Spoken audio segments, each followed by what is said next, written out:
1998년 지리산에서 4명의 대학생이 한순간에 사라졌습니다. 26년 후 우연히 발견된 작은 상자 하나가 이 사건의 충격적인 진실을 밝혀냈습니다. 이것은 단순한 실종 사건이 아니었습니다. 1998년 6월 서울의 한 대학교에서 공부하던 4명의 젊은이들이 지리산으로 떠났습니다. 그리고 그들은 영영 돌아오지 못했습니다. 사건의 시작은 평범했습니다. 역사학과 3학년 김민수는 평소 우리나라 역사에 관심이 많았습니다.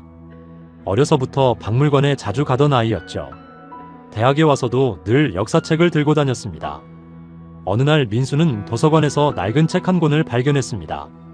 일제강점기 때 일본인들이 만든 조사보고서였습니다. 그 책에는 지리산 깊은 곳에 조선시대 유적이 있다는 내용이 적혀 있었습니다. 민수는 친구들에게 이 발견을 자랑했습니다. 사진을 좋아하는 박준호, 꼼꼼한 성격의 이윤아, 그리고 산을 잘 아는 최진욱이었습니다. 4명은 모두 22살의 젊은 대학생들이었습니다. 준호는 늘 낡은 필름 카메라를 들고 다녔습니다. 1998년 당시에는 디지털 카메라가 아직 비쌌거든요. 그는 니콘이라는 회사에서 만든 필름 카메라를 아버지에게 선물 받았습니다. 이 카메라로 역사적인 순간을 찍고 싶어 했죠. 은하는 뭐든 기록하기를 좋아했습니다. 늘 공책과 펜을 가지고 다니며 중요한 일들을 적어 놓았습니다. 이번 여행도 빠짐없이 기록할 계획이었습니다. 진욱이는 어려서부터 산을 좋아했습니다. 아버지와 함께 자주 등산을 다녔던 덕분에 길 찾기에는 자신이 있었습니다. 나침반 보는 법도 잘 알았죠. 민수가 친구들에게 제안했습니다. 우리가 직접 가서 찾아보자. 정말 유적이 있는지 말이야. 하지만 담당 교수님은 반대했습니다.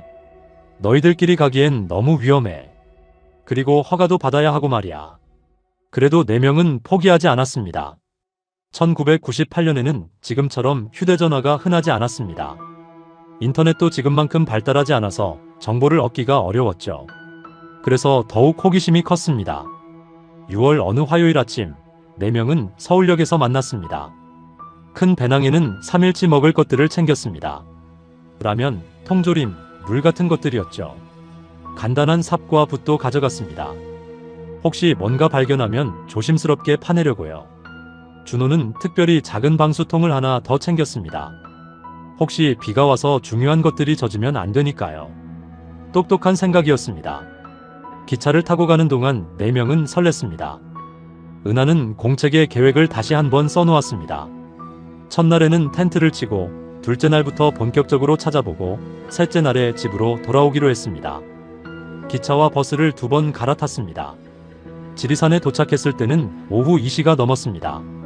1998년에는 지금처럼 내비게이션이 없었습니다. 종이로 된 지도와 나침반에만 의존해야 했죠. 진욱이가 지도를 펼쳐놓고 말했습니다. 여기서 북쪽으로 약 3km 정도 가야 해.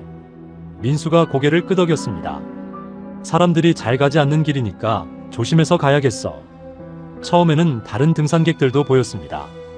하지만 점점 깊이 들어갈수록 사람이 없어졌습니다. 길도 점점 험해졌고요. 높은 나무들이 하늘을 가려서 어둑어둑했습니다. 3시간을 걸어서 드디어 목적지 근처에 도착했습니다. 작은 개울이 흐르는 평평한 땅을 발견했습니다. 텐트를 치기에 딱 좋은 곳이었죠. 여기서 하룻밤 자고 내일부터 본격적으로 찾아보자. 민수가 말했습니다. 4명은 텐트를 치고 저녁을 먹었습니다. 라면을 끓여 먹으며 내일에 대한 기대를 나누었습니다. 손전등을 켜놓고 앉아있으니 마치 모험 영화 속 주인공이 된 것 같았습니다. 하지만 이들은 몰랐습니다. 이 아름다운 산 속에 무서운 비밀이 숨어 있다는 것을요.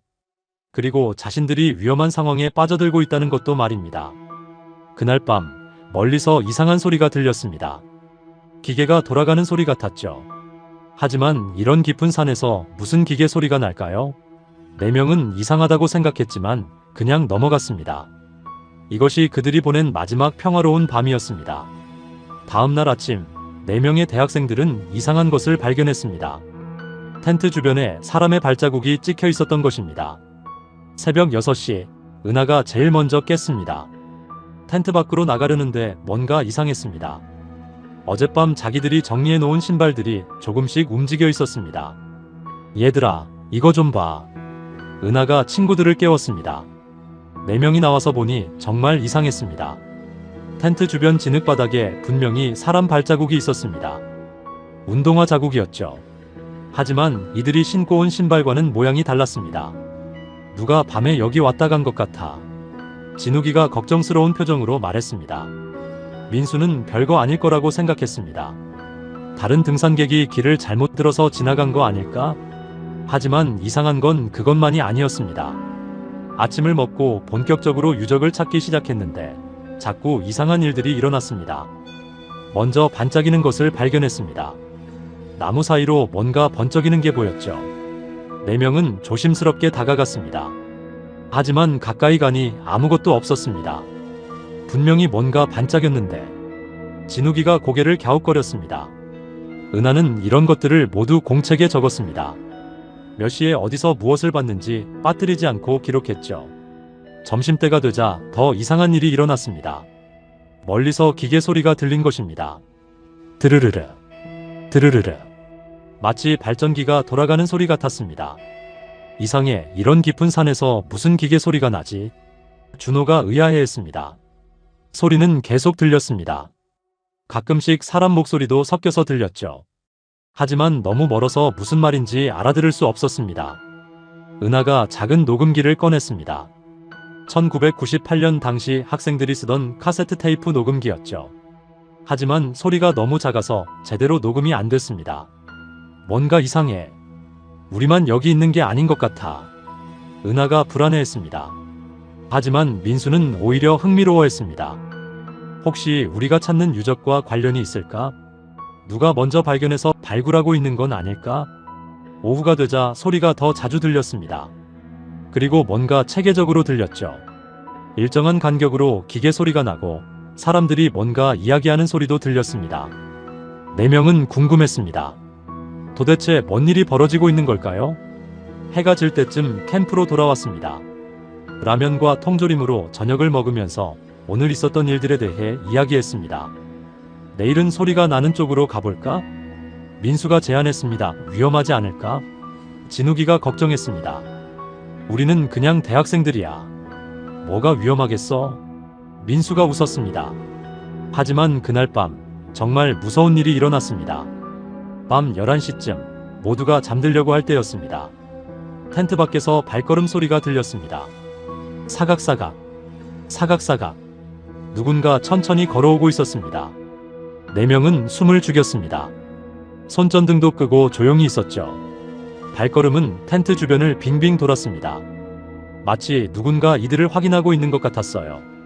10분 정도 그렇게 돌더니 천천히 멀어져 갔습니다. 뭐였을까? 은하가 떨리는 목소리로 물었습니다.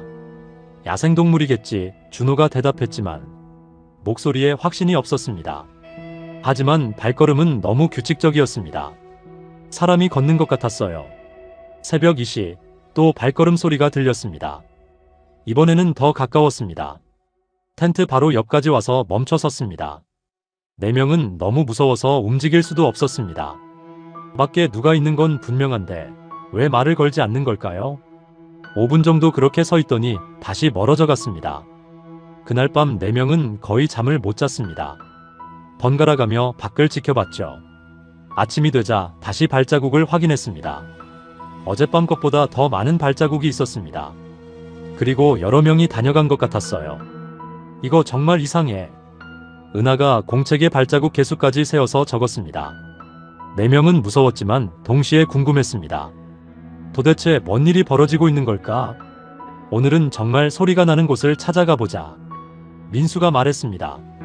이 결정이 그들의 운명을 바꾸게 될 줄은 아무도 몰랐습니다. 셋째 날, 4명의 대학생들은 충격적인 현장을 목격했습니다. 그것은 단순한 유적 발굴이 아니었습니다. 아침 10시, 4명은 소리가 들려온 방향으로 조심스럽게 움직였습니다. 어젯밤의 무서운 경험 때문에 모두 긴장하고 있었죠. 진욱이가 나침반을 보며 앞장섰습니다. 북쪽으로 계속 걸어갔습니다. 평소보다 더 조용히 걸었어요. 혹시나 해서요. 30분 정도 걸었을 때 앞에서 사람 목소리가 들렸습니다. 이번에는 또렷하게 들렸어요. 4명은 재빨리 큰 나무 뒤에 숨었습니다. 잠시 후 두 명의 남자가 지나갔습니다. 작업복을 입고 노란색 헬멧을 쓰고 있었습니다. 손에는 삽과 곡괭이를 들고 있었습니다. 건설 현장 직원들인가? 준호가 작은 목소리로 중얼거렸습니다. 하지만 이상했습니다. 이런 깊은 산에서 무슨 공사를 하는 걸까요?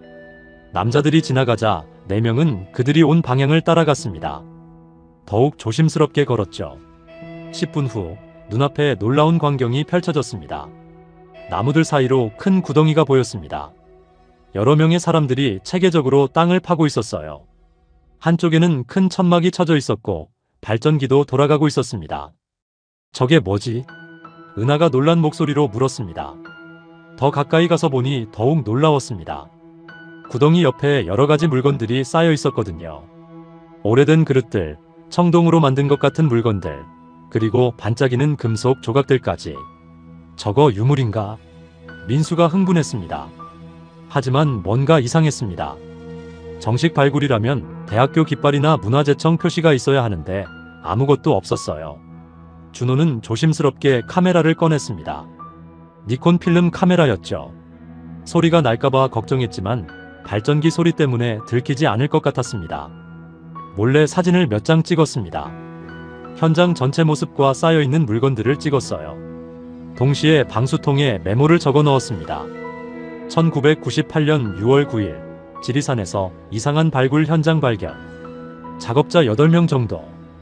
유물들이 많이 있음. 은하도 공책에 자세히 기록했습니다. 몇 명이 일하고 있는지, 어떤 물건들이 있는지 모두 적었어요. 1시간 정도 지켜보는데 깔끔한 옷을 입은 중년 남자가 나타났습니다. 다른 사람들과 달리 정장 비슷한 옷을 입고 있었어요. 손에는 휴대전화도 들고 있었습니다. 1998년에 휴대전화는 매우 비쌌습니다. 보통 사람들은 가지고 있지 못했어요. 이 사람이 뭔가 높은 사람인 것 같았습니다. 그 남자는 파낸 물건들을 하나하나 살펴봤습니다. 그리고 작업자들에게 뭔가 지시를 했어요. 가장 이상한 건 발견한 물건들을 따로 상자에 담고 있다는 것이었습니다. 특히 금속으로 된 것들은 천으로 싸서 조심스럽게 담았어요. 저 사람들 뭔가 이상해. 은하가 걱정했습니다. 정말 이상했습니다. 정식 발굴이라면 모든 것을 기록하고 사진을 찍어야 하는데 그냥 물건들만 빼내고 있었거든요. 4명은 깨달았습니다. 이것은 정식 발굴이 아니라 도둑질이었던 것입니다. 문화재 도둑들이야. 민수가 작은 목소리로 말했습니다. 그때였습니다. 망을 보던 작업자 중 하나가 이들이 숨어있는 방향을 쳐다봤습니다. 4명은 더욱 몸을 낮췄습니다. 들킨 걸까? 다행히 그 사람은 확실하지 않았나 봅니다. 잠시 쳐다보더니 다시 일을 계속했어요.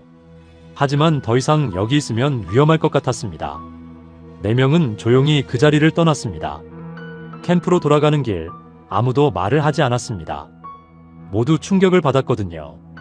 캠프에 도착해서야 입을 열었습니다. 우리 어떻게 하지? 은하가 물었습니다. 경찰에 신고해야지. 진욱이가 말했습니다. 하지만 1998년에는 휴대전화가 없었습니다. 산에서 신고할 방법이 없었어요. 산에서 내려가야만 신고할 수 있었습니다. 내일 아침에 바로 내려가서 신고하자. 민수가 말했습니다. 그런데 저 사람들이 우리를 본 것 같은데. 준호가 걱정했습니다. 그 말이 맞았습니다. 실제로 그들은 4명의 존재를 알고 있었거든요. 저녁을 먹으면서도 모두 불안했습니다. 뭔가 큰일을 벌인 것 같았어요. 사진이랑 메모는 잘 보관해둬. 은하가 말했습니다. 준호는 필름이 든 카메라를 소중히 가방에 넣었습니다. 그리고 방수통에 적어둔 메모도 다시 한번 확인했어요. 이것들이 나중에 매우 중요한 증거가 될 줄은 그때는 몰랐습니다. 밤이 되자 더욱 불안했습니다. 혹시 그 사람들이 자신들을 찾아올까 봐요. 교대로 망을 보자.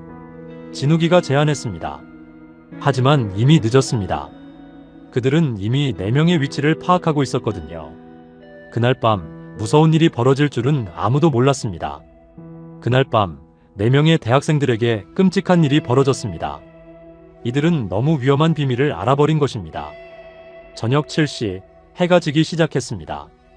평소보다 일찍 어두워졌어요. 구름이 많이 끼어서 달빛도 거의 보이지 않았습니다. 4명은 텐트 안에 모여 앉았습니다. 손전등을 켜놓고 오늘 본 것들에 대해 이야기했죠. 정말 문화재 도둑들인 것 같아. 은하가 말했습니다. 내일 아침 일찍 내려가서 바로 경찰서에 가야겠어.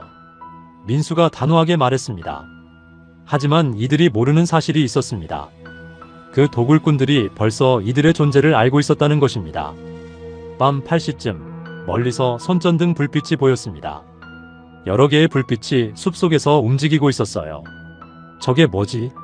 진욱이가 불안해했습니다. 불빛들은 점점 가까워졌습니다. 그리고 사람들 목소리도 들렸어요. 여러 명이 이쪽으로 오고 있는 것 같았습니다. 4명은 재빨리 텐트 안에 손전등을 껐습니다. 그리고 조용히 숨었죠. 불빛들은 캠프 주변을 빙빙 돌았습니다. 마치 무언가를 찾고 있는 것 같았어요. 나와라. 거친 목소리가 들렸습니다. 4명은 너무 무서워서 떨고 있었습니다. 어떻게 해야 할까요? 더 이상 숨어 있을 수가 없었습니다. 4명은 어쩔 수 없이 텐트에서 나왔습니다. 밖에는 5명의 남자들이 서 있었습니다. 모두 낮에 봤던 작업복을 입고 있었어요. 헬멧을 써서 얼굴이 잘 보이지 않았습니다. 그중 한 명이 리더인 것 같았습니다. 키가 크고 목소리가 컸어요. 너희들 짐 다 내놓아라. 특히 카메라 말이다. 이들은 4명이 사진을 찍은 것을 알고 있었습니다. 준호는 카메라를 숨기려고 했지만 소용없었습니다. 남자들이 억지로 빼앗아갔거든요. 은하의 공책도 가져갔습니다. 하지만 한 가지 놓친 것이 있었습니다. 준호가 미리 방수통에 넣어둔 메모였습니다. 그것은 배낭 깊숙이 숨겨져 있어서 찾지 못했어요. 너희들은 보지 말았어야 할 걸 봤다. 리더가 무서운 목소리로 말했습니다. 저희는 아무것도 안 봤어요. 민수가 소리쳤습니다. 하지만 소용없었습니다. 이미 늦었거든요. 남자들은 4명을 밧줄로 묶기 시작했습니다.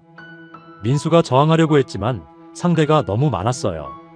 은하가 비명을 지르려고 했지만 입이 막혔습니다. 진욱이는 도망치려고 했습니다. 어둠 속에서 숲으로 뛰어들었어요. 하지만 곧 붙잡혔습니다. 넘어지면서 다리를 다쳤지만 아무도 신경 쓰지 않았습니다. 준호의 필름 카메라는 바닥에 떨어졌습니다. 남자들은 필름만 빼내서 부숴버렸어요. 카메라 본체는 쓸모없다고 생각해서 그냥 버렸습니다. 하지만 이들이 놓친 게 있었습니다. 준호가 미리 숨겨둔 방수통이었죠. 그 안에는 오늘 본 것들을 적은 메모와 작은 금속 조각이 들어있었습니다. 밤 10시 4명은 끌려갔습니다. 어둠 때문에 어디로 가는지 알 수 없었어요. 길은 험했고 다친 진욱이는 걷기도 힘들어했습니다. 가는 도중에 민수가 큰 소리로 외쳤습니다. 도와주세요. 하지만 이런 깊은 산에서는 아무도 들을 수 없었습니다. 그것이 4명의 마지막 모습이었습니다. 그 후로 26년 동안 아무도 이들을 보지 못했습니다. 현장에는 부서진 텐트와 흩어진 짐들만 남았습니다. 그리고 어둠 속에 숨겨진 작은 방수통 하나. 그 통 안에는 26년 후 이 끔찍한 사건의 진실을 밝혀낼 중요한 증거가 들어있었습니다. 하지만 그때는 아무도 몰랐습니다. 4명의 젊은이들이 그렇게 사라져버릴 줄은요. 4명의 대학생들이 사라진 후 모든 흔적이 깨끗하게 지워졌습니다. 마치 처음부터 아무도 없었던 것처럼 말입니다. 1998년 6월 10일 목요일, 사건이 일어난 다음 날이었습니다. 하지만 아직 아무도 이들의 실종을 몰랐어요. 원래 계획으로는 이날 오후에 집으로 돌아올 예정이었거든요. 그 사이 도굴꾼들은 바쁘게 움직였습니다. 새벽 5시부터 모든 증거를 없애기 시작했습니다. 부서진 텐트, 흩어진 짐들, 모든 것을 치웠어요. 심지어 캠프가 있던 자리에 흙까지 뒤섞어서 아무 흔적이 남지 않게 했습니다. 도굴 현장도 마찬가지였습니다. 하루 만에 모든 장비가 사라졌어요. 발전기, 천막, 삽들까지 모두 치웠습니다. 그리고 파놓았던 구덩이는 다시 흙으로 메웠습니다. 마치 아무 일도 없었던 것처럼 깨끗하게 정리했어요. 하지만 한 가지 놓친 것이 있었습니다. 준호가 숨겨둔 작은 방수통이었죠. 그것은 낙엽더미 아래 깊숙이 파묻혀서 보이지 않았습니다. 6월 12일 토요일, 드디어 가족들이 걱정하기 시작했습니다. 제일 먼저 민수 어머니가 이상하다고 생각했어요. 아들이 약속을 어긴 적이 없었거든요. 항상 시간을 잘 지키는 아이였는데 연락이 없으니까 불안했습니다. 1998년에는 휴대전화가 흔하지 않았습니다. 학생들이 산에서 연락할 방법이 거의 없었어요. 그래서 처음에는 그러려니 했습니다. 하지만 이틀이나 늦어지니까 이상했습니다. 준호 아버지도 걱정했습니다. 얘가 카메라를 그렇게 아끼는데 필름 떨어뜨릴 일은 없을 텐데. 은하 어머니는 딸이 꼼꼼한 성격이라는 걸 알고 있었습니다. 은하가 계획을 바꿀 리는 없어. 분명 뭔가 일이 생겼어. 진욱이 형도 마찬가지였습니다. 동생이 산을 잘 안다고 생각했지만 그래도 연락이 없으니까 불안했어요. 6월 13일 일요일, 가족들이 경찰서에 실종 신고를 했습니다. 담당 경찰관은 처음에 별로 심각하게 생각하지 않았어요. 젊은 친구들이니까 길을 잃었거나 다쳤을 거예요. 곧 나타날 겁니다. 하지만 가족들은 그렇게 생각하지 않았습니다. 6월 14일 월요일부터 본격적인 수색이 시작됐습니다. 지리산 관리사무소에서 직원들이 나왔습니다. 지역 경찰서에서도 경찰관들이 왔고요. 자원봉사자들도 함께했습니다. 하지만 문제가 있었습니다. 4명이 정확히 어디로 갔는지 아무도 몰랐거든요. 지리산은 너무 넓었어요.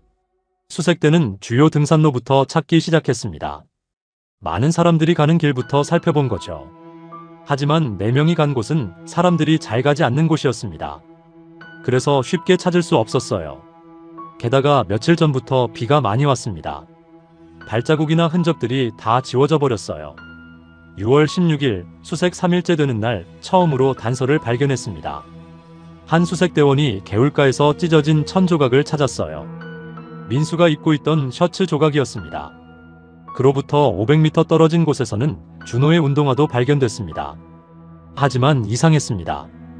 물건들이 너무 멀리 떨어진 곳에 있었거든요. 마치 일부러 여기저기 뿌려놓은 것 같았어요. 경험 많은 수색대원도 이상하다고 했습니다. 보통은 이렇게 흩어져 있지 않거든요. 수색 범위가 점점 넓어졌습니다. 경상남도와 전라북도에 걸친 넓은 지역을 찾았어요. 헬리콥터도 동원했습니다. 하지만 나무가 너무 많아서 위에서는 잘 보이지 않았어요. 신문과 TV에서도 이 사건을 다뤘습니다. 대학생 4명 지리산에서 실종이라는 제목으로 나왔어요. 하지만 1998년에는 지금처럼 24시간 뉴스가 없었습니다. 그래서 관심이 오래 가지 않았어요. 가족들은 직접 지리산으로 갔습니다. 모든 가족이 일을 그만두고 아이들을 찾으러 갔어요. 민수 부모님, 준호 아버지, 은하 어머니, 진욱이 형까지 모두 절망적인 심정으로 산을 헤맸습니다. 2주가 지나자 수색이 점점 줄어들었습니다. 찾을 곳은 다 찾아봤는데 아무것도 없었거든요. 경찰은 다른 가능성도 생각해봤습니다. 혹시 다른 지역으로 갔을 수도 있다고 해서 주변 도시 병원들, 여관들을 모두 확인했어요. 하지만 아무런 단서가 없었습니다. 7월이 되자 공식 수색이 거의 끝났습니다. 한 달 넘게 찾았는데 아무것도 발견하지 못했거든요. 담당 경찰관이 가족들에게 말했습니다. 산에서 사고가 난 것 같습니다. 더 찾기는 어려울 것 같아요. 가족들은 포기할 수 없었습니다. 사설 탐정도 고용해봤어요. 하지만 전문가들도 못 찾은 것을 일반인이 찾기는 더 어려웠습니다.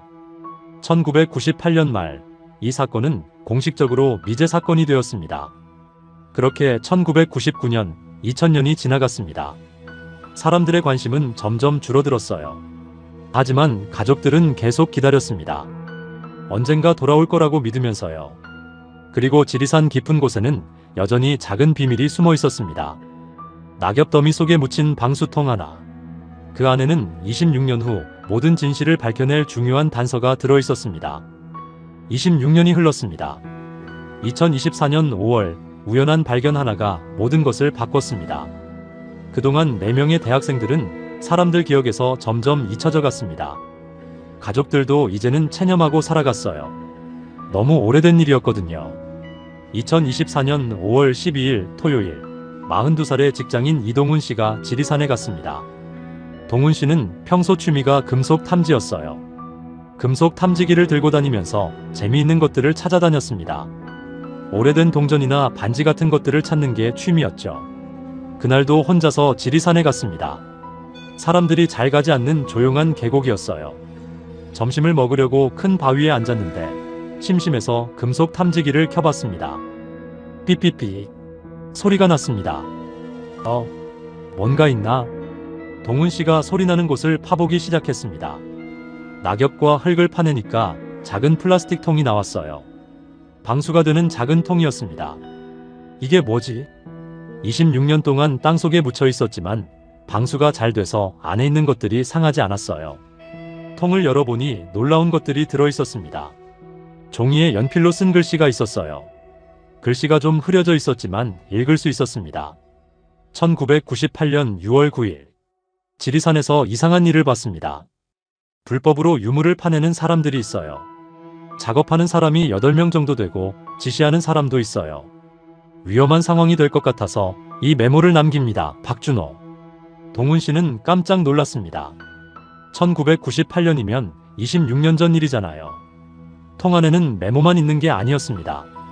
간단한 그림도 있었어요. 사람들이 땅을 파는 모습을 그려놓은 것 같았습니다.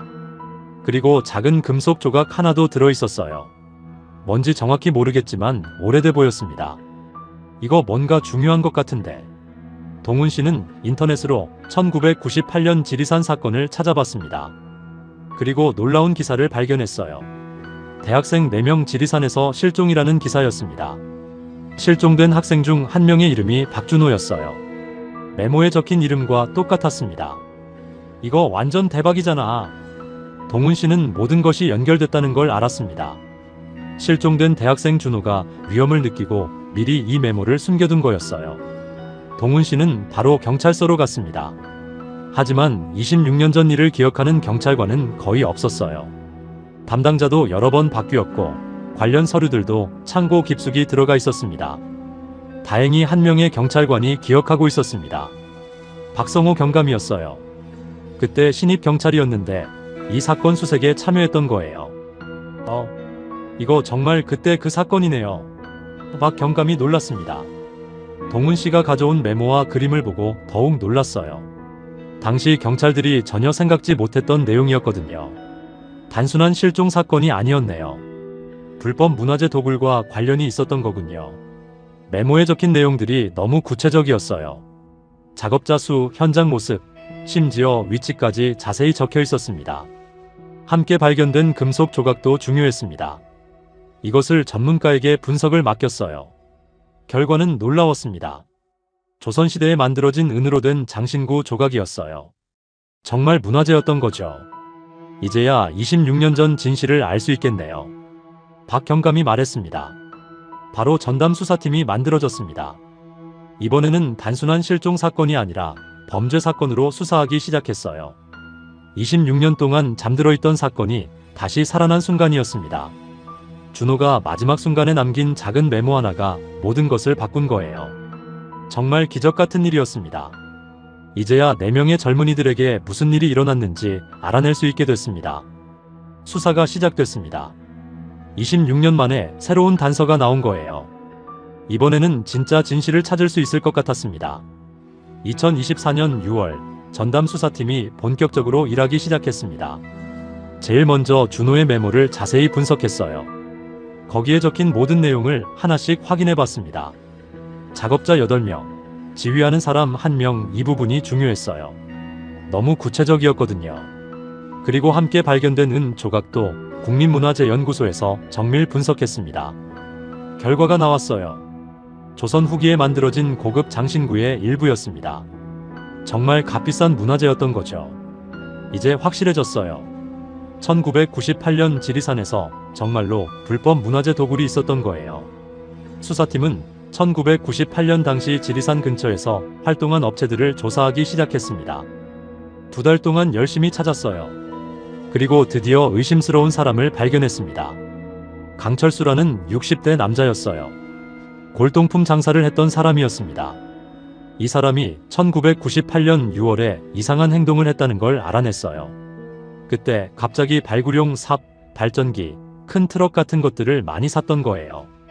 그리고 인부들도 여러 명 고용했고요. 더 중요한 건 이 사람이 일제강점기 자료들을 많이 모으고 있었다는 거예요. 바로 4명의 대학생들이 봤던 그 자료들 말입니다. 강철수는 겉으로는 평범한 골동품 상인이었어요. 하지만 실제로는 불법으로 문화재를 파내서 팔아넘기는 일을 하고 있었습니다. 1990년대부터 여러 번 경찰 조사를 받았어요. 하지만 증거가 부족해서 잡히지 않았거든요. 수사팀이 강철수의 행방을 찾기 시작했습니다. 하지만 문제가 있었어요. 강철수가 2015년부터 사업을 그만두고 사라진 거예요. 마지막 주소지에 가봐도 이미 이사 간 지 오래됐더라고요. 그래도 수사팀은 포기하지 않았어요. 26년 전에 강철수와 함께 일했던 사람들을 하나씩 찾기 시작했습니다. 26년이나 지났는데도 몇 명은 아직 같은 동네에 살고 있었어요. 2024년 8월 드디어 중요한 증인을 만났습니다. 당시 강철수 밑에서 일했던 김 씨였어요. 지금은 60대가 된 아저씨였습니다. 김 씨는 26년 동안 마음이 무거웠다고 했어요. 그때 일이 자꾸 생각났던 거죠. 사실은 말하고 싶었어요. 하지만 무서워서 못했어요. 김 씨가 말했습니다. 김 씨의 증언이 충격적이었어요. 강철수가 지리산에서 큰 일을 계획했어요. 조선시대 무덤이 있다는 정보를 들었거든요. 일주일 정도 작업할 예정이었는데 갑자기 대학생들이 나타났어요. 강철수가 되게 화를 냈어요. 목격자들을 그냥 둘 수 없다고 했거든요. 저는 학생들을 해치라는 명령을 거부했어요. 하지만 다른 사람들이 김 씨는 그 이후 일은 자세히 모른다고 했어요. 하지만 학생들이 어디론가 끌려갔다는 건 확실하다고 했습니다. 이 증언으로 수사팀은 확신을 갖게 됐어요. 강철수가 범인이라는 걸 말입니다. 하지만 강철수를 찾는 게 문제였어요. 26년이나 지났는데 어디 있는지 모르거든요. 수사팀은 강철수의 가족, 친구, 동업자들을 모두 찾아다녔어요. 2024년 10월 드디어 강철수를 찾았습니다. 충격적이게도 그는 부산의 요양병원에 있었어요.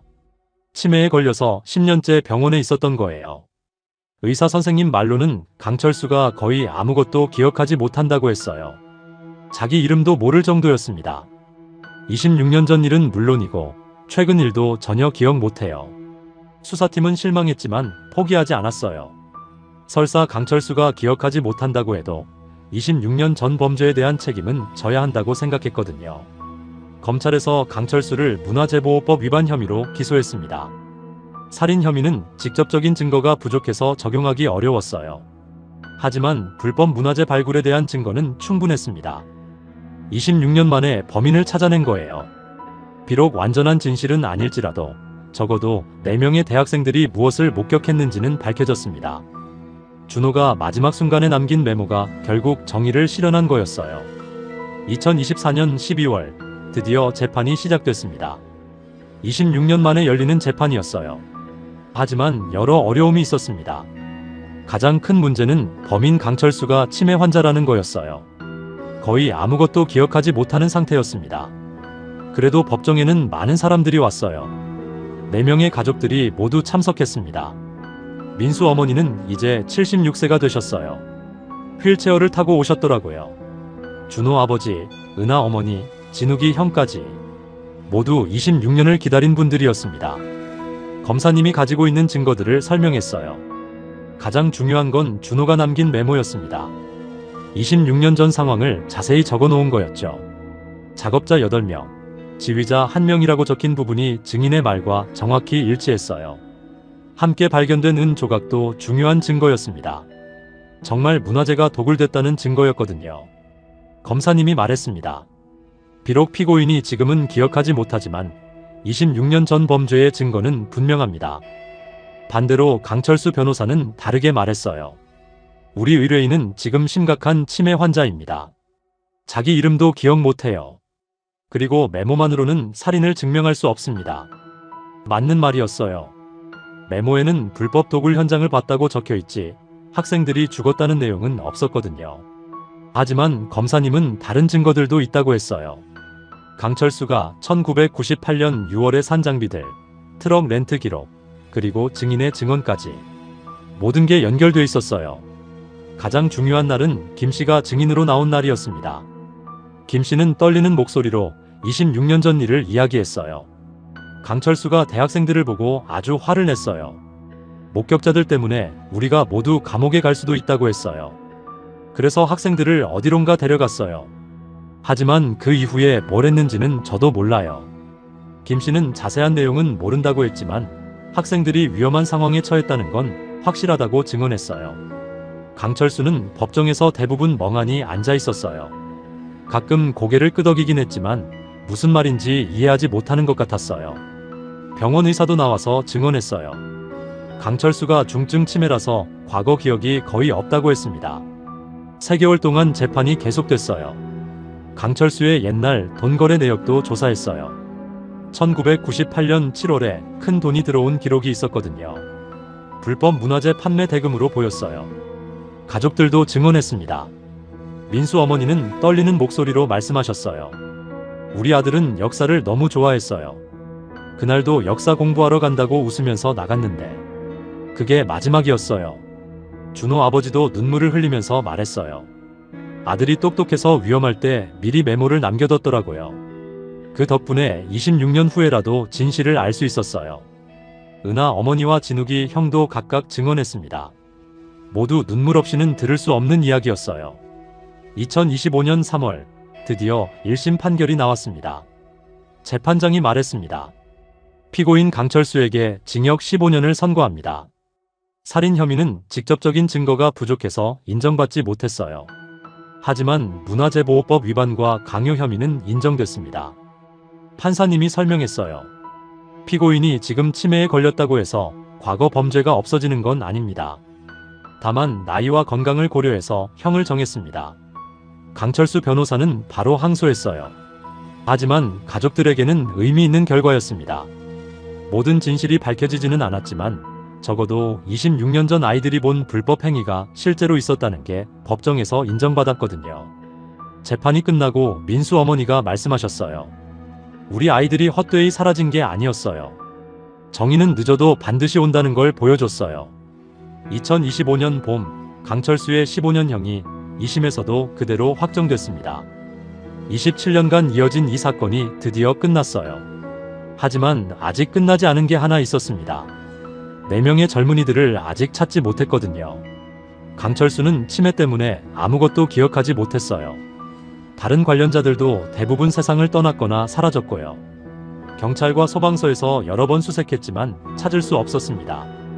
27년이라는 시간이 너무 길었어요.